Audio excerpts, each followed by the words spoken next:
La laine est un produit noble, biodégradable, qui intéresse l'homme pour ses propriétés chaudes et respirantes depuis la nuit des temps. À partir des années 60, la production de laine s'est délocalisée à l'autre bout de la planète et les éleveurs européens et particulièrement français ont perdu les débouchés de leur laine.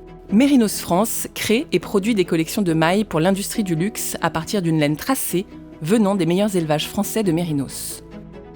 Lothaire est une entreprise familiale qui est implantée sur la Nouvelle-Aquitaine depuis 1947. Nous distribuons des produits de mode masculine premium et nous avons une douzaine de boutiques. Et c'est dans ce cadre que nous avons souhaité développer notre marque propre avec Mérinos France pour proposer à nos clients des produits qualitatifs, durables et avec un fort impact en termes de production sur notre territoire français. Mérinos France recrée le lien entre le monde du luxe et le monde agricole et offre une proposition unique en France. Créer et produire des collections pour l'industrie du luxe tout en cherchant l'excellence dans la qualité d'une laine traçable. En Provence subsiste un précieux héritage, le Mérinos d'Arles. Des hommes passionnés perpétuent la tradition d'éleveurs et parviennent à valoriser leur laine. Je suis éleveur et vendeur de reproducteurs en Mérinos d'Arles. La Mérinos d'Arles, c'est la race des grandes transhumances, donc on a l'habitude de dire c'est la race des grandes transhumances par excellence. Mais voilà, c'est une grosse marcheuse, une bête de plutôt petit gabarit et avec une laine de qualité au niveau de la finesse et surtout de son gonflant.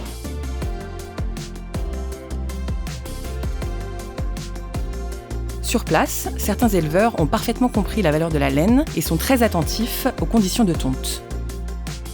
Donc là, c'est l'entrée de l'estrade de tonte. Que les brebis, elles arrivent loin des tondeurs. Elles font un détour. Elles ne les voient pas, les tondeurs. Donc pas de bruit de machine, pas de bruit de tonte. Et elles arrivent plus calmement. Et donc les tondeurs, ils se servent avec des bêtes moins effrayées.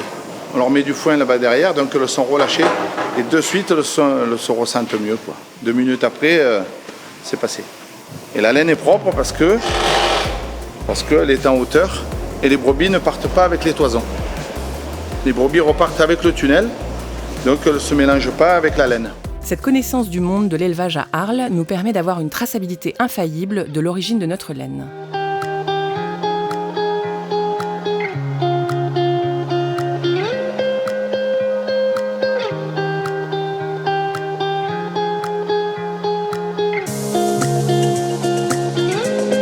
Mérinos France a capté cet air provençal et a convoyé un troupeau de 25 agnelles dans un endroit merveilleux, niché au fond de la vallée de Chevreuse, à Gif-sur-Yvette.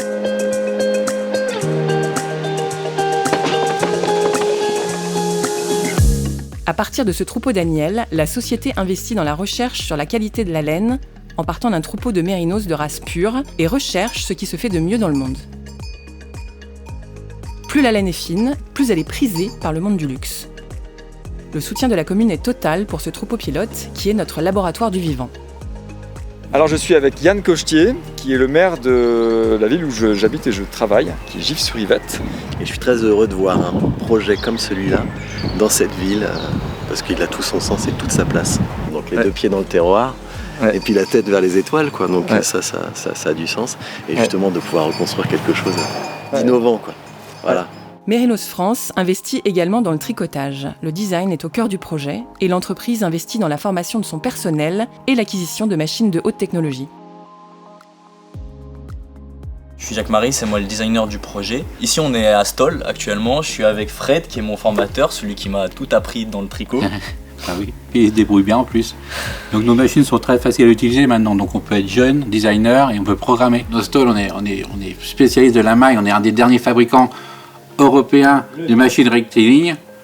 Donc nous on fait de la formation, on fait le service après-vente, on intervient chez les clients et on travaille beaucoup avec des boîtes de style, des boîtes de couture de Paris. Ce projet est pointu, technique et nous avons créé des partenariats avec Centrale Supélec pour mesurer nos impacts environnementaux et sociétaux. Donc on a une vue relativement holistique de l'empreinte environnementale sur l'ensemble de la chaîne de valeur, le cycle de vie du produit et les différentes catégories d'impacts environnementaux. Ce qui est assez intéressant, c'est qu'on a cette notion de localisme et en même temps cette problématique de relocalisation, j'ai envie de dire, de l'industrie française. Et le gros challenge, c'est aussi de pouvoir transposer un savoir-faire qui n'est pas en Europe sur le territoire européen.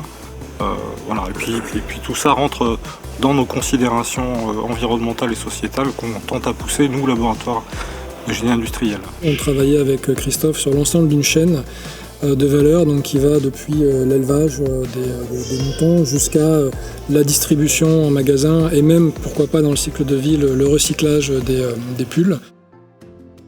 Lorsque nous mesurons les impacts dans toute la chaîne de valeur, il ressort que c'est dans l'élevage qu'ils sont les plus importants, en émissions de gaz à effet de serre, mais aussi en fertilisation des sols. L'élevage ovin extensif tel qu'il est pratiqué en France favorise la biodiversité.